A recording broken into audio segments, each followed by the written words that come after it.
இப்போ அந்த காலத்தில் கட்டுப்பாடாக வாழ்கிறதே ரொம்ப கஷ்டம். கட்டுப்பாடாக வாழ்கிறது, ஒழுக்கமாக வாழ்கிறது ரொம்ப கஷ்டங்கிறது இப்போ மக்களுக்கு தெரியுது. கட்டுப்பாடு, ஒழுக்கம், இது உணவில் கட்டுப்பாடு, அதை சாப்பிடக்கூடாது, இதை சாப்பிடக்கூடாது, மது அருந்தக்கூடாது, ஒழுங்காக பேசணும், பணிவாக பேசணும், நல்லா பேசணும். இந்த மாதிரி கட்டுப்பாடாக வாழ்வது அதுவே ஒரு மிகப்பெரிய சாதனை தான். ஒழுக்கமாக வாழ்வது என்பது அதுவே ஒரு மிகப்பெரிய சாதனை தான். அது இந்த காலத்தில் உணரப்படுகிறது. ஏன்னா இன்றைக்கி ஏன் கட்டுப்பாடாக வாழ்கிறதில்ல? ஏன்னா அதுவே ஒரு பெரிய சாதனை தானே. ஏன் கட்டுப்பாடாக ஒழுக்கமாக வாழ மாட்டேன்றாங்கன்னா, கட்டுப்பாடாக வாழ்ந்தால் என்ன பணமாக கிடைக்க போகுது? ஒழுக்கமாக வாழ்ந்தால் அது ஒரு சாதனை தான், அது ஒரு கஷ்டமான விஷயந்தான். ஆனால் அப்படி வாழ்ந்தால் உனக்கு பணம் கிடைக்குதா? இன்றைக்கி பணம் கிடைக்கிற ஒரு விஷயத்தை தான் இன்றைக்கி பண்ணுறாங்க. அதனால தான் இன்றைக்கி கட்டுப்பாடாகவோ ஒழுக்கமாகவோ இன்றைக்கி யாரும் வாழ்வதற்கு முயற்சி செய்வதில்லை. அப்போ ஆனால் இப்போ கடந்த காலங்கள் கடந்த காலங்களில் பார்த்திங்கன்னா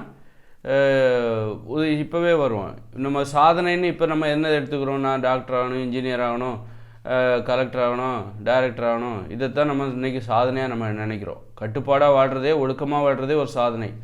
அப்படி இருக்கும்போது இன்றைக்கி சாதனையாக எதையெல்லாம் பார்க்கப்படுகிறது? கட்டுப்பாடாக வாழ்கிறதுனால உனக்கு ஒழுக்கமாக வாழ்கிறதுனால உனக்கு ஒன்றும் பணம் கிடைக்க போகிறது இல்லை.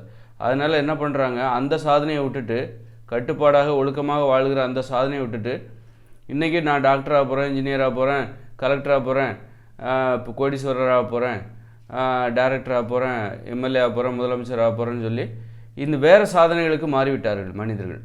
அதனால தான் இன்றைக்கி கட்டுப்பாடாக வாழ்கிறதுங்கிறதே இல்லாமல் போகுது. ஒழுக்கமாக வாழ்கிறது ரொம்ப குறைஞ்சி போச்சு. ரொம்ப அரிதான உண்டாக ஆகிவிட்டது. பணத்தை தருகிற சாதனையை தான் இன்றைக்கி மக்கள் செஞ்சிட்ருக்காங்க.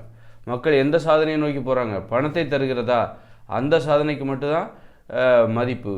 அதனால் கட்டுப்பாடாக வாழ்கிற அந்த சாதனைக்கு இன்றைக்கி மதிப்பு இல்லாமல் போச்சுது.